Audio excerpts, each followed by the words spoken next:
तो हम बात करेंगे इस वीडियो के अंदर में एक न्यू आईपीओ बोले तो दोस्तों ये अपकमिंग आईपीओ जो कि हम लोग कह सकते हैं इसी मंथ दिसंबर में, जो कि लास्ट में ये ओपन होता हुआ हम लोगों को दिखेगा। और दोस्तों हम जानेंगे आखिरकार इस आईपीओ का जो कि तमाम टोटली डिटेल्स क्या है। वैसे तो दोस्तों कंपनी का जो नाम है आप देखेंगे एनुअल टेक्नोलॉजी सॉल्यूशन। और दोस्तों ये ओपन कब हो रहा है? पैसा जुटाने के लिए मार्केट से, यानी कि सब्सक्रिप्शन के लिए। तो दोस्तों हम यहाँ पे कह सकते हैं जो कि 27 दिसंबर को, और क्लोजिंग जो इसका होना है वो है 30 दिसंबर। और दोस्तों इसका जो फेस वैल्यू है वो है 10 रुपये पर इक्विटी शेयर, और इसका जो प्राइस बैंड है वो 100 रुपीज़ पर शेयर, यानी कि 100 रुपया पूरा एक शेयर के लिए। अब दोस्तों यहाँ पे इसका जो टोटल नंबर ऑफ शेयर जो आएगा एक लॉट में वो 1200 हम कह सकते हैं। और इसका जो टोटल इशू साइज रहने वाला है वो दोस्तों हम कह सकते हैं जो कि 15 करोड़।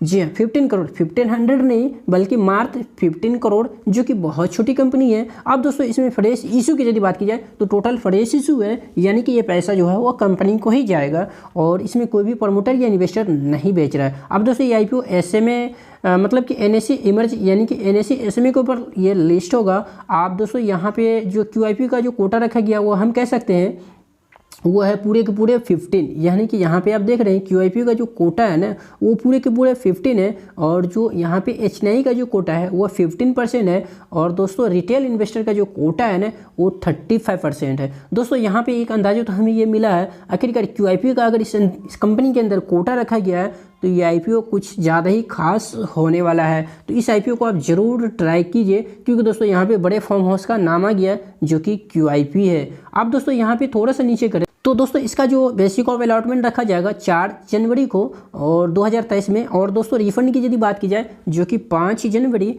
और credit to set to demat account जो कि 6 जनवरी, और इसका जो लिस्टिंग होना है वो 9 जनवरी, यानी कि 9 जनवरी को ये बीएसई के एनएससी एसएमए के ऊपर ये लिस्ट हो जाएगा। अब दोस्तों यहाँ पे देखने वाली बात ये है आखिरकार रिटेल में जो मिनिमम हम एक लॉट में जो एप्लीकेशन करें 1200 शेयर, उसके लिए जो हमारा पैसा जो ब्लॉक होगा वो 1,20,000। अब यहाँ पे एचएनआई कैटेगरी की यदि बात की जाए तो 2 लॉट इसमें हम एप्लीकेशन दे सकते हैं, 2400 शेयर आएगा, और पैसा जो ब्लॉक होगा वो 2,40,000। अब दोस्तों प्रमोटर के पास जो स्टेक है हम कह सकते हैं इस कंपनी का एनुअल टेक्नोलॉजी सॉल्यूशन का वो 94.55। अब दोस्तों कंपनी जो हम लोगों को हिस्सा बेच रही है उसका यहाँ पे हिस्सा जो कि अभी फिलहाल दर्शाया ही नहीं है, तो हमें ये चीज़ नहीं पता चलेगा। जैसे सामने जो कि जब मार्केट के अंदर लिस्ट होगा तो ये पता चल जाएगा आखिरकार प्रमोटर का स्टेक आईपीओ में बेचने के बाद कितना बचा है। अब दोस्तों यहाँ पे एक बात तो समझ में आ गई, कंपनी का जो है यहाँ पे ओपनिंग डेटा वगैरह जो भी डेटा है वो सब हमें ठीक ठाक। अब दोस्तों हम कंपनी का देखेंगे फाइनेंशियल, जो कि बहुत इंपॉर्टेंट है, ताकि इसी फाइनेंशियल के दम पे कंपनी के अंदर डिमांड आएगी। दोस्तों यहाँ पे ध्यान दीजिएगा जो कि 2020 31 मार्च से लेकर के हम देख रहे हैं यहाँ पे 2022 31 मार्च तक, ठीक है। अगर रेवेन्यू के ऊपर नज़र डालते हैं तो दोस्तों इसका जो रेवेन्यू है उसमें हम कह सकते हैं जो कि 2020 में 1381 लाख का है, यानी कि ये लाख में कोई करोड़ में नहीं, क्योंकि कंपनी मात्र 15 करोड़ का है। और दोस्तों यहाँ पे आप पाएंगे इसका जो 31 मार्च 2021 को जो बढ़ा है वो हो गया 1444 लाख। अब दोस्तों 31 मार्च 2022 में इसका जो रेवेन्यू सेल्स ही हो गया, जो कि दोस्तों हम कह सकते हैं 1958 लाख। तो दोस्तों हम ये कह सकते हैं जो कि कंपनी का ना यहाँ पे जो टोटल रेवेन्यू है वो कंसिस्टेंटली जनरेट हुआ, यानी कंपनी जो है वो कहीं भी अपना सेल्स को डाउन नहीं होने दिया। अब दोस्तों यहाँ पे हम कह सकते हैं जो कि ये वाली जो बॉक्स है ये प्रॉफिट आफ्टर टैक्स, दोस्तों प्रॉफिट आफ्टर टैक्स है। और दोस्तों यहाँ पे यदि देखें जो कि 2020 31 मार्च को जो कंपनी का था वो है 68 लाख का, और दोस्तों 2021 में जो कि 73.51 लाख, और 2021 31 मार्च तक जो कि 242 लाख, यानी कंपनी दोस्तों न अपना सेल्स डाउन होने दिया है और न ही प्रॉफिट। अब दोस्तों ये वाली क्या है? तो दोस्तों ये वाली जो हो गया हमारा नेट प्रॉफिट, यानी कि नेट वर्थ भी बोलते हैं बहुत सारे लोग, बट इसको मैं नेट प्रॉफिट ही बोलूँगा। और जो 2020 31 मार्च को इसका जो है वो 172 लाख, और दोस्तों 2021 31 मार्च को जो कि 245.82 लाख, और दोस्तों 31 मार्च 2022 जो कि आप पाएंगे 488.76 लाख।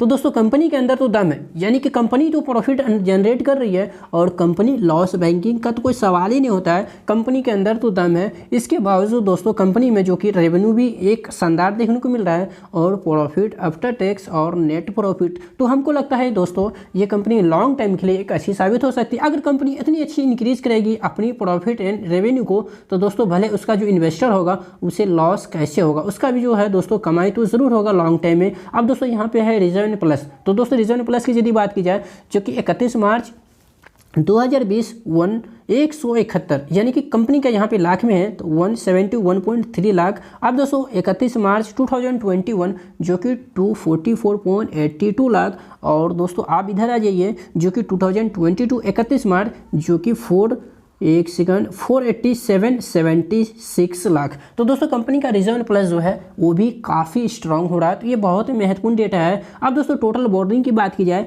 जो कि 31 मार्च 2020 में 17.83 लाख। अब दोस्तों 31 मार्च 2021 में जो कि 161.05 लाख, मतलब कि कंपनी का जो है बोर्डिंग डेट जो है वो बढ़ा है। और 2022 में फाइनली जो डेट हो गया है वो 580 लाख। मतलब ये मैं नेगेटिव पॉइंट दूंगा, क्योंकि दोस्तों कंपनी का जो डेट है वो भी कहीं ना कहीं बढ़ रहा है, बट कुछ किया नहीं सकता है। कंपनी जो है दोस्तों ये छोटी है, यानी कि मात्र 15 करोड़ का है, तो कंपनी को कैपिटल के रिक्वायरमेंट तो होता ही है। कंपनी छोटी है, कंपनी बिजनेस से इतनी अच्छी कर रही है, तो कंपनी को कैपिटल चाहिए ही चाहिए। तो इसके वजह हम इसके लिए कुछ किया नहीं जा सकता। हाँ, कंपनी का अगर यहाँ पे हमें ध्यान देना है तो ग्रोथ के ऊपर, जो कि कंपनी का ग्रोथ कहीं भी डाउन नहीं हुआ है, और नहीं कंपनी का प्रॉफिट और नहीं कंपनी का नेट प्रॉफिट, और रिजर्व प्लस भी कंपनी का जो है वो काफ़ी स्ट्रांग। तो आप चाहे दोस्तों इस आईपीओ में लॉन्ग टाइम के लिए भी जा सकते हैं, क्योंकि दोस्तों कंपनी का जो फाइनेंशियल है वो चिल्ला के बता रहा है, जो मैं प्रॉफिट अर्न करता हूँ हर ईयर ऑन ईयर।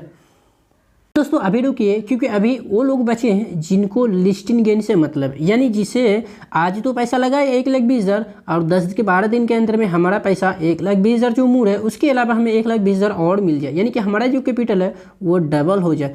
तो उसके लिए दोस्तों बहुत महत्वपूर्ण अब डेटा शुरू होगा। तो दोस्तों यहाँ पे आप पाएंगे कंपनी जो है, ये तो मैं बता दी हूँ पहले ही, जो कि एसएमई कैटेगरी का आईपीओ है, और कंपनी जो कि एनुअल टेक्नोलॉजी सॉल्यूशन इंजीनियर से रिलेटेड कंपनी जो है काम करती है। दोस्तों वीडियो बड़ा हो जाएगा इसलिए मैं उसकी तरफ नहीं गया, बट दोस्तों कंपनी का मेन जो था वो फाइनेंशियल, जो कि मैंने इस वीडियो के अंदर ही कवर की है। अब दोस्तों इसका जो जीएमपी है वो कितना है, 40 रुपये। जी पर शेयर के पीछे 40 रुपया। अगर मैं इसे कैलकुलेशन करूँ नंबर ऑफ शेयर से, दोस्तों मैंने फाइनली कैलकुलेटर ओपन की है और इसका 1 लोट में नंबर ऑफ शेयर आएगा 1600 और इसका जीएमपी जो है 14। ठीक है, तो हम यही डालेंगे और दोस्तों 64,000, यानी कि हम कह सकते हैं 14% का हमें एक शानदार लिस्टिंग गेन अभी के समय में देखने को मिल रहा है। तो दोस्तों यहाँ पे आप देख भी सकते हैं, जो कि 14% हमें एक्सपेक्टेड रिटर्न जीएमपी के अनुसार मिल रहा है, जो कि दोस्तों मैं तो इसे बहुत ही अच्छा बोलूँगा। और दोस्तों आपके मन में क्या है आप मुझे ज़रूर कमेंट कीजिए। तो दोस्तों मेरे तरफ से दोनों जो कि लॉन्ग टर्म हो या फिर लिस्टिंग गेन, दोनों के लिए ये सिंगल मेरी तरफ से दिया हुआ है। आप चाहे जब तक इस जीएमपी में अच्छी डिमांड आती रहे तब तक के लिए मैं कहूँगा आप लिस्टिंग गेन के लिए आराम से जा सकते हैं। अभी भी हमें कोई लॉस का सामना इसमें नहीं करना पड़ेगा। अच्छा, ये आईपीओ ओपन का हो रहा हो तो आपने देख ही लिया, जो कि 20 ये देखिए जो अपकमिंग है और 27 दिसंबर को। ठीक है, किसी तरह का कोई डॉट नहीं हो और 13 दिसंबर को ये क्लोज हो जाएगा।